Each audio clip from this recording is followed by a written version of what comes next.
Chapter 10. Survival of the Fittest. Within 2 weeks, Jim's plan succeeded to the extent of securing for him 2 young wolves from a visiting pack.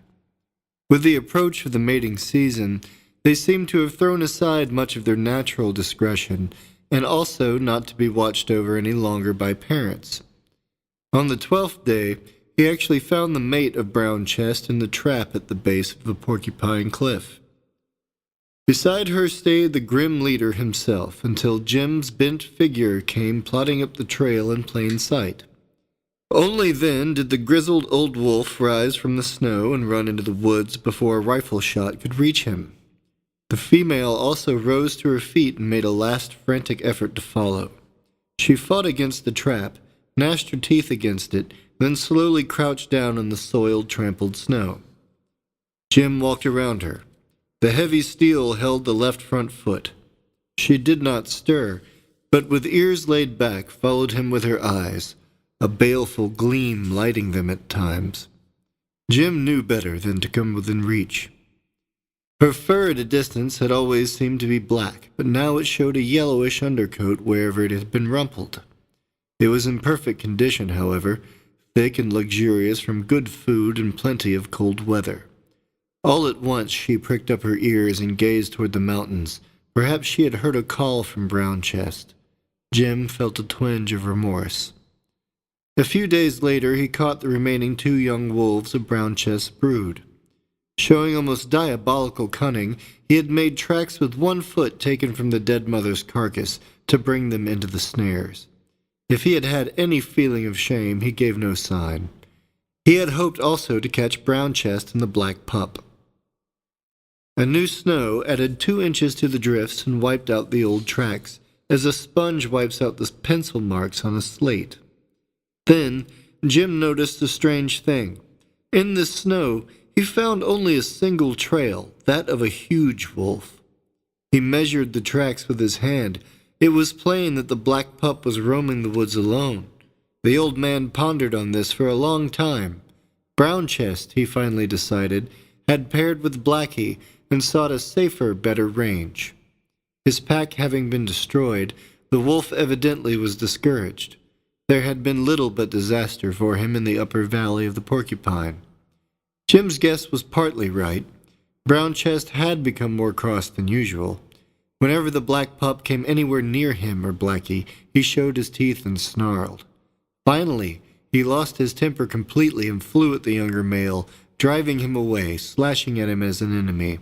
The pup was taken by surprise. He did not quite understand it, but he had become used to obeying the old leader. For a night he followed at a respectful distance. This, too, annoyed the jealous, love-crazed wolf. He ran back again and again to drive away the other. The pup then went his own way, his feelings hurt, the world seeming somehow all changed and wrong. Suddenly, Brown Chest started toward the north, and Blackie went with him. Had the black pup been of only ordinary intelligence, he would have certainly drifted into trouble while ranging about alone. The mating fever had not, however, touched him, and having to rely entirely upon his own resources only sharpened his wits. He fled to the edge of the remote basin country, east of the Sulphur, and far from Jim Horner's trap line. Here, the snow was not quite so deep, and as elsewhere, had been well tracked up and broken by moose and deer. In his fear and loneliness, he hunted nearly as silently and stealthily as a panther, always on the lookout for the dreaded smell of man or of steel, always keeping in the densest timber, for he expected at any moment to find some dangerous new sign of Jim or of his husky, and did not know that the old trapper was staying on the Porcupine confidently awaiting his return. His one great diversion was war against the coyotes. Remembering his puppy troubles with the pair at Whistler Basin, as well as his difficulties in keeping them from eating what he wished to save of his kills, he soon started to lie in wait near the carcasses of deer he had brought down. Old Brown Chest, sure of the killing power of his band, had ignored the sneaking thieves, but to the lone pup, a kill meant food for many days. It must be guarded. He developed here the habit of watching over his kills, which in the days of persecution that were to come saved his life many times. The first time he scored against his thieving enemies was at the carcass of a dead doe near the foot of a rock slide. He had made the kill after an all-night hunt and felt that it was his and his alone. 3 coyotes arrived as he fed. They sat nearby on their haunches and waited. The wolf growled. They shifted their positions but did not move farther away. The hair on the pup's back began to bristle. He looked up and showed all his teeth in a blazing snarl that should have been a warning. Another coyote arrived. Then the black wolf charged. In one instant he was among them and had slashed one through the shoulder. The others flew at his flanks, but not quite quickly enough. He leaped to one side and turned on them. They scattered. He shot after the nearest. 2 more appeared. 4 now closed in on him from behind. Again he whirled about. They dodged. All were now in a rage. They darted at him from every direction, trying to cut the tendons of his hind legs. He could only give his attention to one at a time, and narrowly escaped being maimed by the rear attacks. They seemed impossibly quick. It was wild, furious fighting for him alone in the snow. It had to end in a draw. The black pup stayed at the carcass, but he had not been able to score a real victory.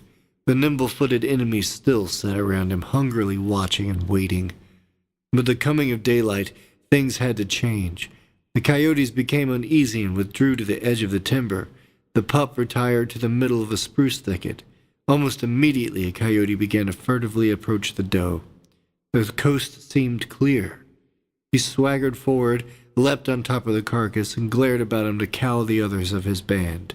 But a raging black demon burst out of the spruce thicket, and in the twinkling of an eye threw him sideways. He lurched away howling and suddenly limping badly. A few minutes later, the other ravenous coyotes were greedily tearing to pieces his lifeless body. It was a grim ending, but the black pup had learned to deal with thieves. One more scene like this served to educate the coyotes. After that, they rarely tried to steal his meat. Nevertheless, the pup maintained his guard.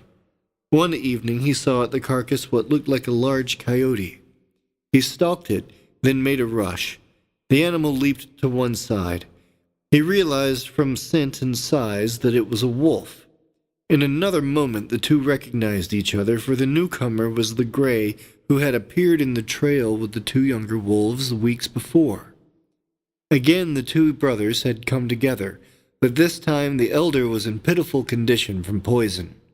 A rancher had put strychnine in the body of a dead colt the 3 wolves had found in the pasture country. They were hungry and made a full meal. The poison finished the 2 pups. It made Grayback deathly ill, but he had vomited it out in time.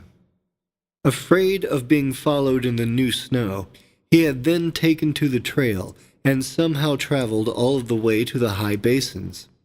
Now, after 2 days without food, and with the effects of the poison still ravaging his body, without any ceremony, he tore and gnawed at the frozen carcass, and the wolf brother watched and did not offer objection. For 5 days Grayback stayed somewhere near the strength-giving remains of meat and bones, alternately eating and sleeping. When almost nothing was left, he joined with the other in a hunt. The 2 descended upon a band of 6 deer in the timber. In the stampede, they picked out the young buck and followed him along the narrow trails in the snow until he made a turn. After that, one would follow him in his circling, baying at intervals, while the other either rested or tried to head him off. With 2 as keen-scented as these on the trail, it could only end one way. The exhausted buck was finally brought to bay in a snowdrift and pulled down. Several days later, the 2 wolves followed and scattered them again. Once more there was feasting. The deer started for the foothill country, along the route of the caribou. They knew they would be followed, but they came into the edge of the ranch district where snow was not deep, and horses still ranged loose in the willows. A week went by. The wolves arrived, but the deer and the caribou had been stampeded by coyotes. Recklessly, Grayback attacked a silly long-legged colt in daylight. The older horses kicked and squealed and charged about, but without much effect.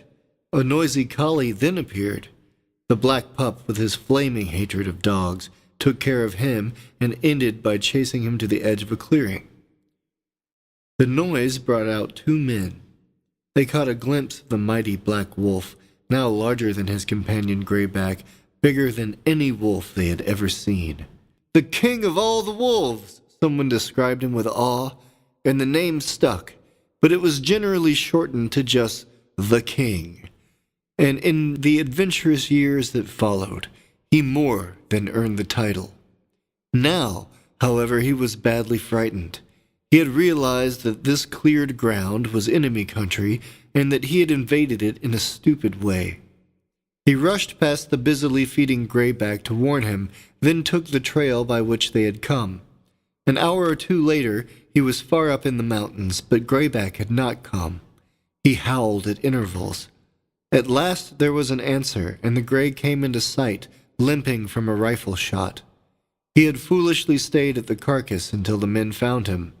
Both wolves had learned a lesson, but as the men observed, the black one needed no teaching.